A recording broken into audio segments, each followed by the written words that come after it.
Dende primeiras horas da mañá, numerosos veciños deste concello, así como tamén de municipios lindeiros, achegáronse ata o entorno da capela de San Lourenzo, na parroquia de Tállara, para asistir, como é tradición, aos actos na honra de San Lourenzo.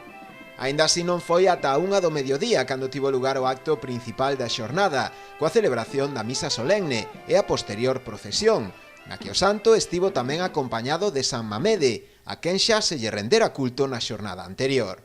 Moitas das persoas que asistiron aos actos litúrxicos aproveitaron tamén a xornada para disfrutar dun xantar campestre en familia. Onde vas a vir a Galicia ser o menos verán, comer un pulpiño e pasalo máis ou menos ben. Está moi ben, pero este ano hai pouco personal. E cada nun jueves, se fora nun fin de semana, moita máis, pero é mal día. Vimos daqui de Chave, dunha aldea que está aquí ao lado, a 2 km máis ou menos. Compañía e boa comida, e que máis se pode pedir? Nós vimos casi todos os anos, sí. Que pasa que agora baixou un pouquiño a afluencia de xente, non sei polo que, pero bueno, está ben, está moi ben. Si estamos vendo a procesión, mas somos da parroquia de San Lourenzo, de San Pedro de Tállara. O sitio é bonitísimo e o día está bastante ben, aquí non fai aire ningún.